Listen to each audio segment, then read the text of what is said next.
Hello दोस्तों, आपके अपने YouTube channel update TET CTET में आप सभी का स्वागत है। दोस्तों, आज की वीडियो में हम बात करने वाले हैं आपके यूपीएसएससी यानी दोस्तों यूपीएसएससी जो पैट का एग्ज़ाम हुआ था 2021 में, यानी दोस्तों प्रीवियस ईयर का पेपर कि कैसा पेपर आता है दोस्तों, कितने नंबर का आता है और जो है कैसे हमें जो है नेगेटिव मार्किंग का जो है सामना करना पड़ता है।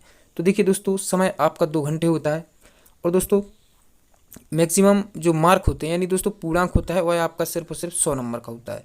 दोस्तों 2 घंटे में आपको 100 प्रश्न हल करने होते हैं। देखिए दोस्तों, अब इसको ध्यान देने की बात ये है कि यहाँ पे देखिए अनुक्रमांक, प्रश्न पुस्तक क्रमांक, पंजीयन संख्या, कोड और जो भी आपको डिटेल भरना होता है वह दोस्तों आप बहुत ही सावधानी से और अच्छे से भरिएगा। यहाँ पे देखिए प्रश्न पुस्तक में प्रश्न क्रमांक 1 से अंतिम 100 तक के प्रश्न क्रमानुसार मुद्रित हैं और 1 से 16 तक मौजूद हैं, यानी कि पृष्ठ क्रमवार, यानी कि दोस्तों पृष्ठ बताया गया है यहाँ पे। देखिए अब आपको कैसे जो है अंक काटे जाएंगे, यानी दोस्तों आपने जो है एक प्रश्न गलत कर लिया और दोस्तों मान लो आपने 4 प्रश्न गलत कर लिए तो दोस्तों एक आपने सही कर लिया। तो दोस्तों देखिए यहाँ पे लिखा गया है स्पष्ट रूप से कि प्रत्येक दशा में एक उत्तर का चौथाई अंक, यानी कि 1 का चौथाई, यानी दोस्तों यदि आपने 4 गलत कर लिए तो दोस्तों सही आपका वो गलत, तो आपके जी गलत हो ही गए हैं चारों, परंतु दोस्तों एक आपका सही भी चला जाएगा, यानी दोस्तों एक का आपका चौथाई भाग काट लिया जाएगा। इस प्रकार से दोस्तों इसमें नेगेटिव मार्किंग होती है, यानी माइनस मार्किंग होगी। और दोस्तों आपको नीले और बॉल पेन काले का आप प्रयोग करना है। अब देखिए दोस्तों जो प्रश्न हैं आपके उसको हम देखते हैं एक एक करके, किस प्रकार का प्रश्न आपसे पूछे जाते हैं और किस प्रकार का जो है प्रश्न आते हैं पेपर में, इन सबको दोस्तों क्रमवार हम लोग देखते हैं। तो देखिए दोस्तों, आप लोग देख रहे होंगे स्क्रीन पर, जैसे कि पहला प्रश्न आपको दिखाया जा रहा है कि भारत में शासन करने वाले दिए गए शासकों का काल क्रमानुसार सही क्रम क्या है, यानी दोस्तों सही क्रम क्या होना चाहिए, शेरशाह सूरी, अकबर, जलालुद्दीन खिलजी या इल्तुतमिश। तो दोस्तों अब देखिए यहाँ पे आपको विकल्प दिए गए हैं, विकल्प 1, विकल्प 2 और 3 और 4। इसमें से दोस्तों आपको किसी एक विकल्प पर सही करना है, यानी दोस्तों आपका बी ऑप्शन सही हो जाएगा। यानी दोस्तों पहले आपका जो है इल्तुतमिश आएगा, फिर आपका जो है देखिए तीसरे नंबर पर कौन सा है दोस्तों, खिलजी। इसके बाद खिलजी के बाद दोस्तों आपका जो है शेरशाह सूरी आएंगे तीसरे पर, और फिर आपका जो है अकबर आएगा। इस प्रकार से दोस्तों आप इसका बी ऑप्शन सही हो जाएगा। अब देखिए नेक्स्ट आपका प्रश्न है, निम्न में से कौन से संत शिवाजी के समकालीन थे। तो दोस्तों आपको बताना है कि संत शिवाजी के समकालीन कौन थे। तो दोस्तों इसमें आपके तुकाराम सही हो जाएगा, ये ऑप्शन आपका सही हो जाएगा। नेक्स्ट प्रश्न है कि बंगाल के प्रथम गवर्नर जनरल कौन थे। तो दोस्तों इसमें आपके देखिए लॉर्ड बारन हेस्टिंग्स आपका सही आंसर हो जाएगा। इस प्रकार से दोस्तों 100 प्रश्न हैं और इनको जो है स्पीड से पढ़ेंगे और दोस्तों समझाने में बहुत टाइम लग जाएगा, इसलिए मैं इसको आपको सही उत्तर दिखाता जाऊंगा। तो देखिए चरक संहिता संबंधित है। तो दोस्तों चरक संहिता किससे संबंधित है, तो यहाँ पे दोस्तों चिकित्सा, यानी चिकित्सा आपका सही हो जाएगा, यानी बी ऑप्शन आपका सही हो जाएगा। अब देखते हैं दोस्तों नेक्स्ट प्रश्न। नेक्स्ट प्रश्न इस प्रकार है कि निम्न में से कौन सा जोड़ा सही नहीं है। तो दोस्तों इसमें से आपको कौन सा जोड़ा सही नहीं है वह दिखाना है। तो देखिए इसमें आपका डी ऑप्शन आपका सही हो जाएगा, यानी दोस्तों एडी, यानी कि 1729 औरंगजेब की मृत्यु हुई, ये आपका दोस्तों सही नहीं है। बाकी कलिंग का युद्ध 261 BC में हुआ और ये यानी कि दोस्तों शक संवत की शुरुआत 78 ईस्वी से और 622 ईस्वी में मुस्लिम युग की शुरुआत हुई। तो इस प्रकार से दोस्तों आप लोग इसको ला सकते हैं। फिर नेक्स्ट है कि इसमें से किसे भारत के ग्रैंड ओल्ड मैन के नाम से जाना जाता है। तो दोस्तों ग्रैंड ओल्ड मैन, इनमें से देखिए 4 ऑप्शन दिए गए हैं, इनमें से सही ऑप्शन क्या होगा दोस्तों, दादा भाई नौरोजी, यानी दोस्तों आपका ये ऑप्शन सही हो जाएगा। चलिए देखते हैं नेक्स्ट। सन 1915 से 16 में किसके नेतृत्व में 2 होम रूल लीग हुए, यानी कि 2 होम रूल लीग शुरू हुई। तो इसमें दोस्तों आपका एनी बेसेंट और लोकमान तिलक आपका सही आंसर हो जाएगा, जो कि आपका ए ऑप्शन है। तो दोस्तों नेक्स्ट देखेंगे, इनका मिलान करना है। तो दोस्तों इसमें आपको मिलान करने के लिए आपको जी चारों के चार आना बहुत आवश्यक है दोस्तों। कि ब्रह्म समाज की स्थापना किसने की, रामकृष्ण मिशन की किसने की, आर्य समाज की किसने की और सत्यशोधक समाज की जो है स्थापना किसने की है। तो दोस्तों यहाँ पे देखिए आपको ऑप्शन दिए गए हैं, इसमें से आपका जो है सी ऑप्शन सही हो जाएगा। यानी दोस्तों आपका देखिए ब्रह्म समाज की स्थापना किसने की दोस्तों, ब्रह्म समाज की स्थापना आपकी तो दोस्तों जब इसका हम मिलान करेंगे तो ब्रह्म समाज आपका आ जाएगा दोस्तों राजा राम मोहन राय। रामकृष्ण मिशन दोस्तों स्वामी विवेकानंद आ जाएगा। आर्य समाज दयानंद सरस्वती आ जाएगा। सत्यशोधक समाज यानी ज्योतिराव फुले। इस प्रकार से दोस्तों आपका देखिए, इस प्रकार से आप इसका मिलान कर सकते हैं। यानी ए का दोस्तों आपका तीसरा होगा, और दोस्तों बी का आपका पहला होगा, और दोस्तों आर्य समाज का दूसरा होगा, और सत्यशोधक का आपका जो है पांचवा होगा। इस प्रकार से आप इसका मिलान कर सकते हैं। देखिए फिर नेक्स्ट है करो या मरो का नारा किसने दिया था। तो दोस्तों आपको बताना है करो या मरो का नारा किसने दिया था। दोस्तों महात्मा गांधी ने दिया था। फिर देखिए आपका नेक्स्ट प्रश्न है, देखते हैं हम इधर 10वां कि जब सुभाष चंद्र बोस ने भारतीय राष्ट्रीय कांग्रेस के अध्यक्ष पद से इस्तीफा दे दिया था तो इस पद का प्रस्ताव किसने दिया था। यानी दोस्तों 10वां प्रश्न का आपको बताना है। तो दोस्तों देखिए इस्तीफा देने के बाद इस पद का प्रस्ताव किसे दिया गया था। तो दोस्तों डॉक्टर राजेंद्र प्रसाद। यानी कि दोस्तों 10वें का आपका सी ऑप्शन सही हो जाएगा। नेक्स्ट देखेंगे 11वां प्रश्न है कि सलालपन बिजली परियोजना किस नदी पर स्थित है। तो दोस्तों यह आपकी जो है चिनाब नदी पर स्थित है। देखिए दोस्तों स्पीड से पढ़ते जाएंगे और समझते जाएंगे। बसंत विश्व होता है, तो दोस्तों आपको बताना है बसंत विश्व कब होता है। दोस्तों तो यह होता है 21 मार्च को। ठीक है दोस्तों, आगे देखिए राजस्थान में खेतड़ी परियोजना किसके उत्पादन के लिए प्रसिद्ध है। तो दोस्तों खेतड़ी में आपको दिखाना है। तो दोस्तों यह जो है आपका तामा आपका सही आंसर हो जाएगा। यानी दोस्तों सी ऑप्शन आपका सही हो जाएगा। अब देखते हैं नेक्स्ट, काजीरंगा राष्ट्रीय उद्यान कहाँ है दोस्तों। तो असम में है, आपको पता है। फिर देखिए नेक्स्ट प्रश्न है निम्नलिखित में से कौन सी हिमालयी नदी तंत्र की नदियां हैं। तो दोस्तों इसमें भी आपको जो है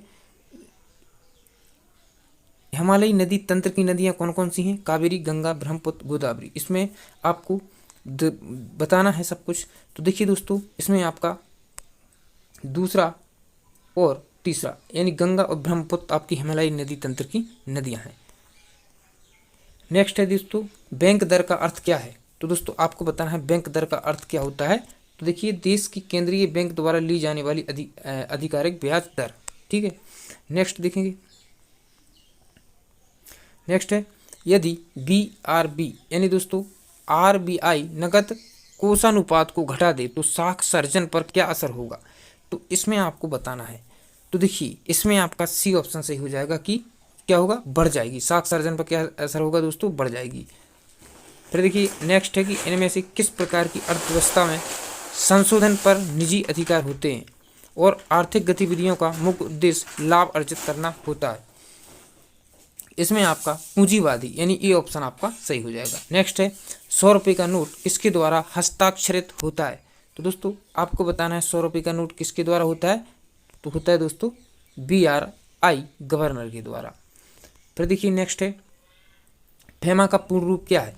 तो दोस्तों आपको बताना है फेमा का पूर्ण रूप क्या होता है। तो देखिए फॉरेन एक्सचेंज मैनेजमेंट एक्ट, यही दोस्तों जो है फॉर्मा का फुल फॉर्म होता है। नेक्स्ट भारत के संविधान में जन स्वास्थ्य एवं स्वच्छता किसमें शामिल है। तो दोस्तों यह बताना है आपको। तो इसमें आपका राज्य सूची में हो जाएगा। कौन सा, जन स्वास्थ्य एवं स्वच्छता किसमें शामिल है दोस्तों, ए ऑप्शन में आपका राज्य सूची में शामिल हो जाएगा। नेक्स्ट है भारत में पंचायती राज व्यवस्था इसके अंतर्गत रखी गई है। तो भारतीय राज व्यवस्था दोस्तों आपका जो है राज्य की नीति निर्देशक तत्व के अंतर्गत रखी गई है। अब देखिए नेक्स्ट प्रश्न है आपका 23वां की शिक्षा का अधिकार एक मौलिक अधिकार है। शिक्षा का अधिकार एक मौलिक अधिकार है जो संबंधित है दोस्तों अनुच्छेद 21A से, जो आपको भली भांति पता होगा। नेक्स्ट प्रश्न है निम्नलिखित में से किसके संविधान सभा में किसने संविधान सभा में उद्देश्य प्रस्ताव रखा है। तो उद्देश्य प्रस्ताव जवाहरलाल नेहरू ने रखा था। नेक्स्ट है भारतीय संविधान के किस अनुच्छेद में अल्पसंख्यकों के हित निहित हैं। तो दोस्तों अल्पसंख्यकों के लिए यदि बात की जाए तो इसमें आपका दोस्तों अनुच्छेद 29 आ जाएगा, आर्टिकल 29। फिर देखिए ठोस चालक में धारा प्रवाह होता है। ठोस चालक में धारा प्रवाह किस प्रकार का होता है दोस्तों आपको बताना है। तो इसमें आपका जो है मुक्त इलेक्ट्रॉन द्वारा होता है। नेक्स्ट प्रश्न है कि प्रकाश वर्ष किसके मापन की इकाई होती है। तो दोस्तों एक वर्ष में निर्वात में प्रकाश द्वारा चली गई दूरी की इकाई होती है। फिर देखिए नेक्स्ट है ब्लीचिंग पाउडर का रासायनिक नाम यह भी है। तो दोस्तों कैल्शियम ऑक्सीक्लोराइड CaOCl2, यानी कि दोस्तों बी ऑप्शन आपका सही हो जाएगा। फिर देखिए नेक्स्ट है 18 कैरेट सोने में खरे सोने का प्रतिशत क्या है। तो दोस्तों इसमें आपका बी ऑप्शन यानी कि 75% सही हो जाएगा। नेक्स्ट है संतरे में बहुतायत में होता है। तो दोस्तों संतरे में क्या होता है आपको बताना है। संतरे में विटामिन सी पाया जाता है। नेक्स्ट प्रश्न है एकल। देखिए एकल का विलोम शब्द है। तो दोस्तों एकल का विलोम शब्द आपका कौन सा होना चाहिए। आप देखिए इसमें एकल का विलोम शब्द दोस्तों बहुल होना चाहिए, यानी एकल का मतलब एक और बहुल का मतलब बहुत सारा। और दर्प, यहाँ पे देखिए दर्प का पर्यायवाची कौन सा है। तो दोस्तों आपको बताना है दर्प का पर्यायवाची होगा, दर्प का दोस्तों अहंकार आपका हो जाएगा। देखिए मन को हरने वाला वाक्य के नीचे दिया गया है, इसको कहते हैं दोस्तों हम मनोहर, यानी मन को हरने वाला।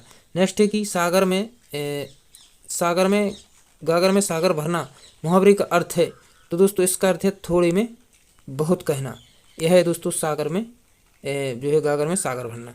नेक्स्ट है शुद्ध वर्तनी का चयन कीजिए दोस्तों। महत्वाकांक्षा देखिए आप इसमें से बताना है कि इसमें शुद्ध वर्तनी कौन सी है। महत्वाकांक्षा, तो दोस्तों आप खुद देखिए इसमें महत्वाकांक्षा में कौन सी शुद्ध आपको इसमें से लग रही है, आप खुद इसमें जो है कमेंट बॉक्स में बताइए हमें।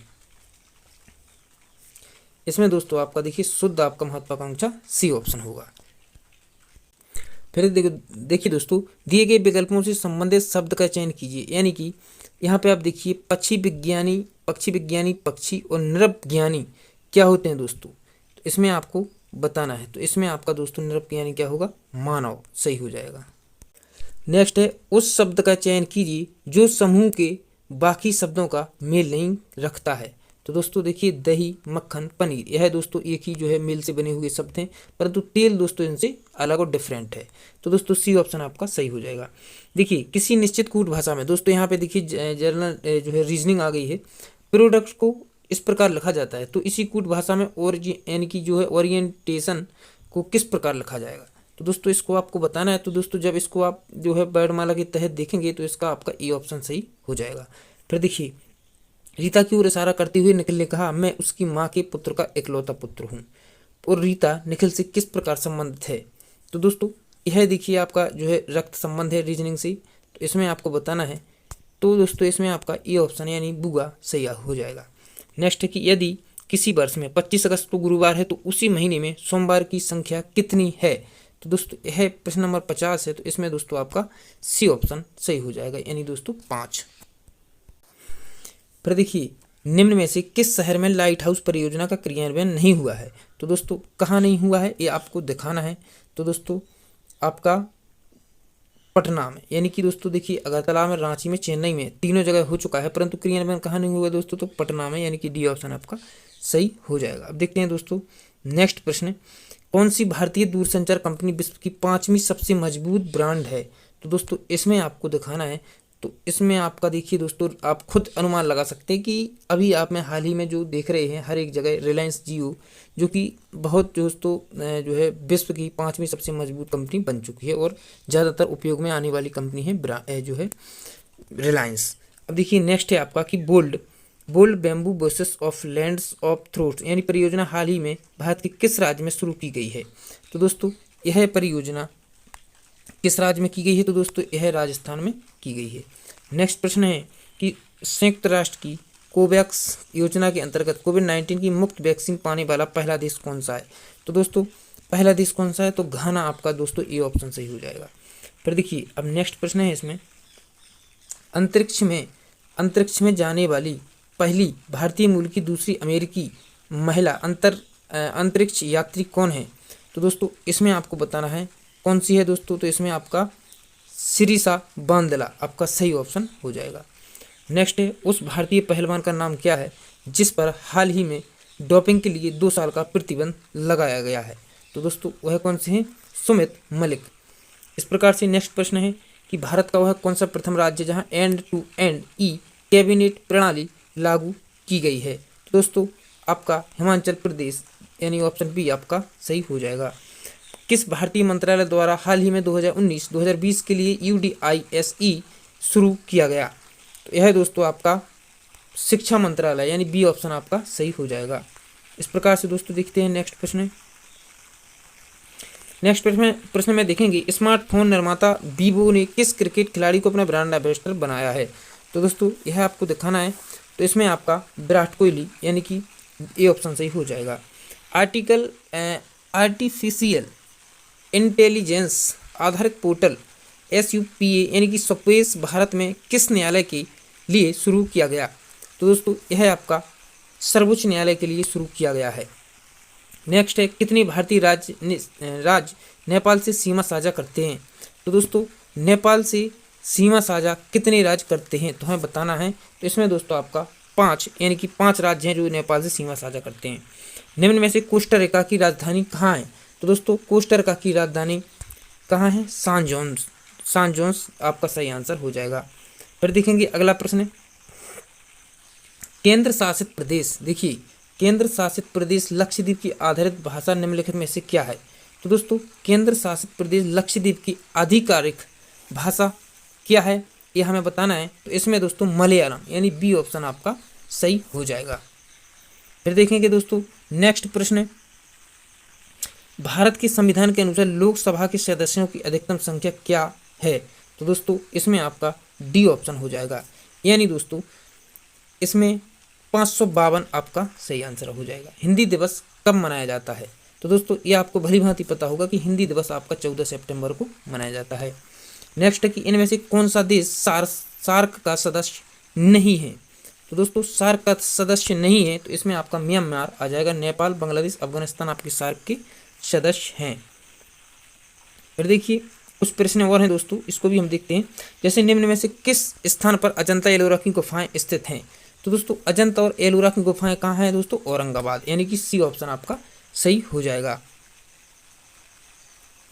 फिर देखेंगे दोस्तों नेक्स्ट प्रश्न, ओणम किस भारतीय राज्य केंद्र शासित प्रदेश का सांस्कृतिक उत्सव है। तो दोस्तों ओणम आपने सुना भी होगा, ओणम दोस्तों केरल का होता है, जहाँ पे दोस्तों ओणम में दोस्तों खेती बाड़ी के लिए और जो है धूमधाम से मनाया जाता है कि खेती बाड़ी अच्छी हो कृषि के लिए। निम्नलिखित में से कौन सा ग्रह सूर्य के सबसे नज़दीक है। तो दोस्तों नज़दीक कौन सा है दोस्तों, बुध, यानी कि बुध सूर्य के सबसे नज़दीक ग्रह है।